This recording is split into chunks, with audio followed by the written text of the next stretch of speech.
Twelfth class के हिंदी की अंतरा का पहली जो कविता है वो है देवसेना के गीत। देवसेना के गीत जयशंकर प्रसाद ने लिखी है। जयशंकर प्रसाद की दो कविता है, एक देवसेना के गीत और एक कार्निया के गीत। तो हम सबसे पहले बात देवसेना के गीत पे करेंगे। देवसेना का गीत जो जयशंकर प्रसाद ने लिखी है वह स्कंद गुप्त नाटक से लिया गया है, स्कंद गुप्त नाटक से।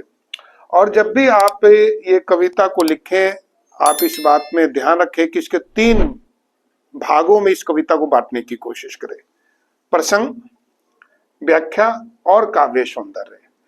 प्रसंग में आपको लिखना होता है कि भाई कवि कौन है और कविता की विशेषता क्या है।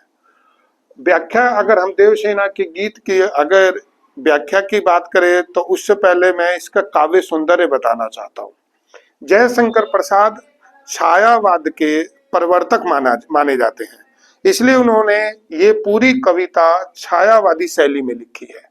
साथ में इस कविता में खरी बोली और तत्सम शब्दों का भाषा के रूप में प्रयोग है।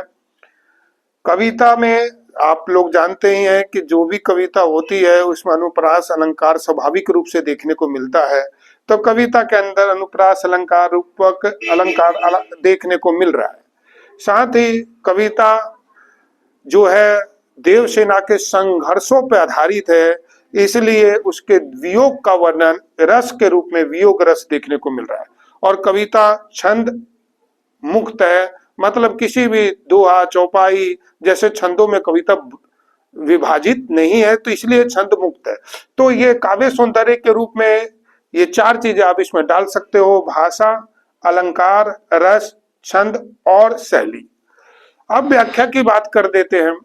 तो देखो, देवसेना जो है वो इस कविता के अंदर संघर्ष करती हुई नजर आ रही है।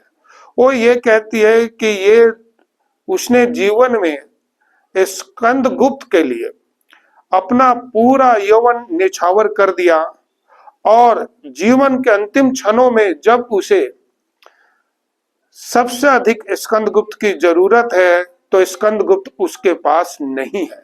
वह अकेलापन, निराशापन महसूस कर रही है। वो ये महसूस कर रही है कि जीवन के इन क्षणों में अगर स्कंद गुप्त का सहारा उसे मिलता तो उसका जीवन खुशियों से भरा हुआ रहता, लेकिन ऐसा नहीं हुआ। स्कंद गुप्त ने उसे स्वीकार नहीं किया, जिसके कारण देवसेना जीवन के इन क्षणों में अपने आप को अकेला और वियोग में महसूस कर रही है।